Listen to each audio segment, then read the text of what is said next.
Shalom, selamat hari Sabat.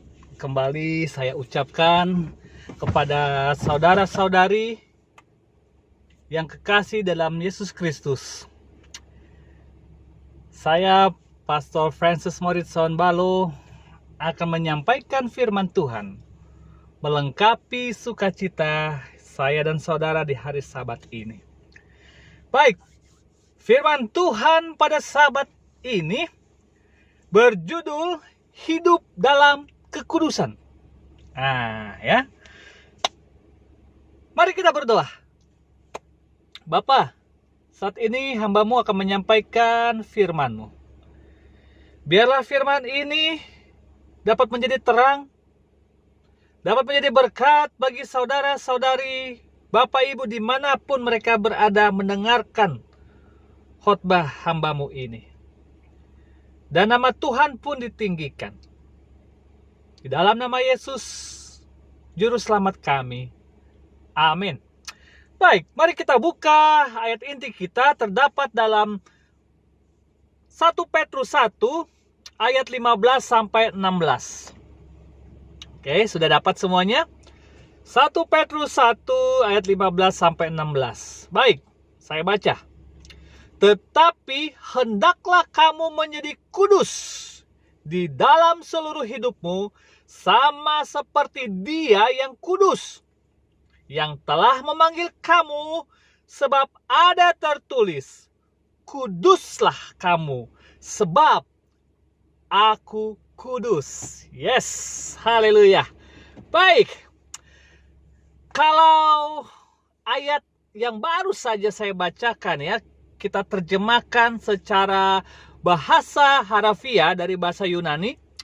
Mungkin terjemahan bebasnya bisa seperti ini. Tetapi sebagaimana Dia yang telah memanggil kalian adalah kudus, kalian sendiri harus terus-menerus kudus di dalam setiap kelakuan. Sebab ada tertulis, kuduslah kalian terus-menerus, sebab aku adalah kudus. Oke, baik. Kenapa? Karena Tuhan yang saya sembah, saudara sembah, adalah kudus. Itulah sebabnya kita pun juga harus hidup kudus, ya. Kalau kita buka di kamus Alkitab, di situ memberi penjelasan mengenai kata kudus. Ya, saya coba buka. Dikatakan Allah adalah kudus. Artinya Allah bebas terhadap dunia. Allah menguduskan manusia, artinya memiliki mereka sehingga menjadi miliknya. Nah, kalau kita lihat lagi, masih dalam kamus Alkitab, sebagaimana anak-anaknya, kita harus merespon kekudusan Allah dengan cara hidup dalam kekudusan. Nah, ya. Jadi satu definisi kekudusan adalah berada dalam keadaan murni. Kalau dalam bahasa Ibrani, kudus adalah kadus, artinya naik lebih tinggi. Kalau bahasa Inggris, definisi kudus adalah apa? Cut above, artinya apa? Di atas rata-rata, ya. Mari kita buka Ibrani 10 ayat 10 dan 14. Ibrani 10 ayat 10 dan 14. Baik, demikian firman Tuhan. Dan karena kehendaknya inilah kita telah dikuduskan satu kali untuk selama-lamanya oleh persembahan tubuh Yesus Kristus. Sebab oleh satu korban saja Ia telah menyempurnakan untuk selama-lamanya mereka yang Ia kuduskan. Ya. Saudara-saudaraku yang berkati Tuhan, Tuhan memanggil kita untuk apa? Naik ke standarnya. Ya, bukan menggunakan standar kita. Kita naik ke standar Tuhan untuk hidup sebagaimana dia hidup dan berpikir sebagaimana dia berpikir. Ya, bukan sesuka hati kita, cara kita kudus, nggak bisa. Harus dengan standar Tuhan. Ibaratnya saudara pergi ke istana, ada standarnya. Tidak bisa menggunakan standar kita. Harus sesuai dengan standar yang sudah disiapkan oleh pihak istana. Begitu juga dengan siapa? Dengan Tuhan kita yang kita cintai, ya. Jadi saya dan saudara tidak dapat mencapai kekudusan dengan mengandalkan kekuatan saya, saudara, ya. Untuk mencapainya nggak akan bisa, ya. Sehebat apapun saudara, setinggi IQ, IP saudara saat di sekolah, nggak bisa saudara gunakan untuk mencapaikan level kekudusan. Jadi harus gunakan siapa? Standarnya Tuhan sendiri. Jadi kita bergantung pada anugerah dari kekuatan Allah, dan Allah memberikan anugerah kepada orang yang rendah hati. Ingat, kalau saudara ingin mendapatkan anugerah, maka rendah hatilah saudara. Jadi kekudusan adalah pekerjaan anugerah Allah, bukan hasil apa? Kekuatan daging. Jadi sebab tanpa kasih karunia Tuhan, tidak ada orang yang mampu dalam kekudusan. Nah, namun saudara-saudaraku yang diberkati Tuhan, seringkali kita berpikir, apakah mungkin hidup dalam kekudusan? Nah, ini pertanyaannya, ya. Mungkin nggak Pak Pendeta? Saya hidup dalam kekudusan. Bagaimana kita dapat hidup dalam kekudusan? Mari kita mulai pelajari, ya.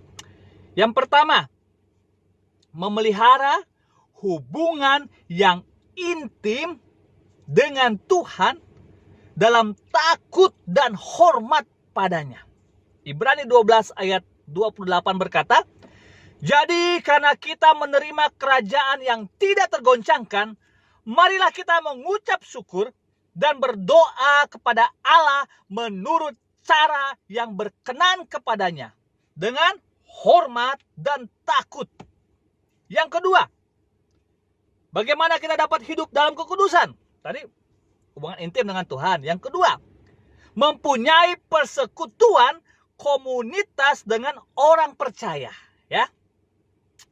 Jadi dalam persekutuan kita di gereja, kita ya baik di gereja Advent dimanapun, ya seperti di CI, ya, kita punya satu komunitas, satu persekutuan, ya, di mana di dalam gereja kita bisa belajar dan sharing firman Tuhan, ya.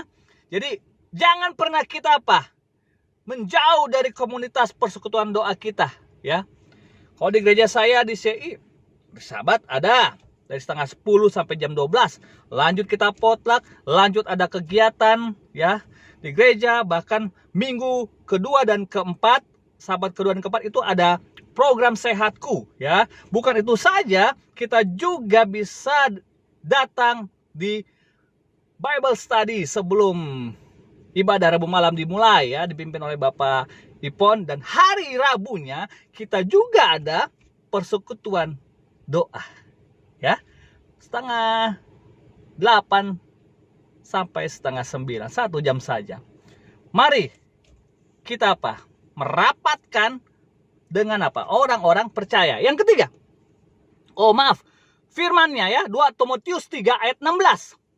Segala tulisan yang diilhamkan Allah memang bermanfaat untuk mengajar, menyatakan kesalahan, untuk memperbaiki kelakuan, dan untuk mendidik orang dalam kebenaran.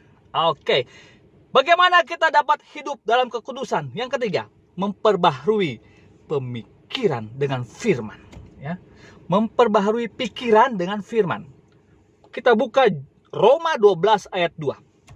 Janganlah kamu menjadi serupa dengan dunia ini, tetapi berubahlah oleh pembaharuan budimu, sehingga kamu dapat membedakan mana kehendak Allah, apa yang baik, yang berkenan kepada Allah, dan yang sempurna. Kalau dalam bahasa Inggrisnya be transformed, artinya menyeberang dari dunia, naik ke tempat yang lebih tinggi, sekalipun kita hidup di dunia, tetapi berjuang untuk bersikap sama seperti Tuhan. Ya. Perbaharui pikiran saudara dengan firman Tuhan. Baca firman itu. Mau pagi, mau petang, siang, malam, saudara jangan pernah tinggalkan apa? Firman Tuhan. Perbaharui pikiran saudara. Jangan hanya Android, iPhone saudara yang saudara perbaharui terus ya dengan menginstal, tapi pikiran saudara dan saya kita perbaharui dengan firman Tuhan. Saudara-saudaraku yang diberkati Tuhan, kita sebagai orang Kristen dituntut Tuhan dan wajib untuk terus-menerus secara konsisten untuk hidup kudus. Jadi segala perbuatan cemar, dosa, dan berbagai macam kekejian lainnya harus kita jauhi ya. Kita harus jauhi perbuatan-perbuatan daging yang jelas sekali apa? Dilarang. Misalnya ya merokok, menonton video porno, mabuk-mabuk, caci maki, ya kata-kata kotor, kesombongan, iri hati, sakit hati, kepahitan, tidak mau mengampuni, pemarah dan lain-lain. Semuanya itu harus saudara apa? Jauhi. Amin. Ya, saya percaya kita selalu mengingat Paulus. Rasul Paulus sudah mewanti-wanti kita. Kita harus maju terus, ya, hidup di dalam kecemaran dan tidak mau bertobat, maka jangan kita akan diselamatkan. Artinya Rasul Paulus sudah mengingat kalau saudara terus saja apa? Hidup dalam kecemaran, tidak mau bertobat, jangan harap apa? Akan diselamatkan oleh Tuhan. Galatia 5 ayat 19, perbuatan daging telah nyata. Yaitu apa? Percabulan, kecemaran, hawa nafsu, lanjut ayat 20, penyembahan berhala, sihir, perseteruan, perselisihan, iri hati, amarah, kepentingan diri sendiri, pencideraan roh, pemecah, ayat 21, kedengkian, kemabukan, pesta pora, dan sebagainya. Terhadap semuanya itu, Rasul Paulus mengingatkan kamu seperti yang telah kubuat dahulu, bahwa barang siapa melakukan hal-hal demikian, ia tidak akan mendapat bagian dalam kerajaan sorga. Bagi para suami yang selalu memarahi istrinya, mencaci istrinya, melakukan dengan kekerasan, waspadalah. Jangan harap Anda akan diselamatkan. Begitu juga dengan para istri. Kalau saudara tidak menghormati suami saudara, saudara keras kepala, ya, melawan dan ya sebagainya, sama seperti suami kepada istri, jangan harap saudara akan diselamatkan. Bapak Ibu yang diberkati Tuhan, sebagai kesimpulan dari khotbah saya pada Sabat ini, saya pribadi hanya bisa mengatakan bahwa mustahil saya dan saudara bisa hidup kudus tanpa pertolongan Roh Kudus. Jadi hanya Roh Kudus yang berkuasa untuk mematikan daging kita, sehingga daging kita mati dan tak berkuasa menguasai tubuh kita. Itulah sebabnya dikatakan hiduplah oleh roh, ya. Maka kita tidak akan menuruti keinginan daging. Saudara bisa baca Galatia 5 ayat 16 ya. Hiduplah oleh roh, maka kamu tidak akan apa? Menuruti keinginan daging. Dalam terjemahan harafiah di 1 Petrus di atas, sebagai penutup ya, saya ingin katakan kita tahu bersama bahwa Tuhan memerintah untuk terus-menerus hidup kudus. Hidup kudus bukanlah pilihan, namun sebuah kewajiban dan keharusan kita sebagai orang Kristen. Amin. Kenapa? Pendeta, kok harus? Kok wajib? Karena Tuhan yang kita sembah adalah kudus. Itu sebabnya saya, Bapak, Ibu, adik kakak semua, opung, oma, cici, koko, kita juga harus hidup kudus. Amin. Haleluya. Saya percaya mulai sahabat ini, firman yang sudah kita dengarkan akan kita terapkan dan kita akan meminta Roh Kudus untuk masuk ke dalam hati kita, untuk menguduskan pemikiran kita dan mematikan kedanginan kita. Mari kita nikmati berkat Tuhan pada sahabat ini dan lakukanlah apa yang Tuhan minta. Tuhan sudah memanggil kita untuk hidup kudus. Dan itulah harapan dan doa saya secara khusus untuk saudara semua. Mari kita berdoa. Bapa yang ada di sorga, terpujilah Engkau ya Allah Maha Pengasih dan Penyayang, Allah yang kudus yang kami sembah siang dan malam, Allah yang telah memanggil kami untuk hidup kudus. Dan kami berterima kasih Tuhan sudah mempercayakan kami untuk menjadi kudus sebagaimana Yesus adalah kudus. Tuhan, kami ingin hidup kudus, oleh karena itu curahkan Roh Kudus-Mu. Pakailah kami ya Tuhan. Kami akan meninggalkan semua kedagingan kami. Apabila selama ini kami sering berlaku kasar kepada orang tua, kepada istri, kepada anak-anak. Apabila selama ini kami sering mendukakan hati-Mu ya Tuhan, ampunilah ya hamba dan semua saudara-saudaraku dimanapun mereka berada. Bapa, terima kasih atas firman-Mu ini. Biarlah firman-Mu ini dapat menguatkan hati kami. Kami tidak akan tunda lagi untuk hidup kudus. Mulai saat ini sampai Yesus datang, kami akan melakukan apa yang Tuhan minta. Terpujilah Engkau ya Allah. Memberkati saudara-saudara dimanapun kalian berada. Diberkatilah rumah tanggamu.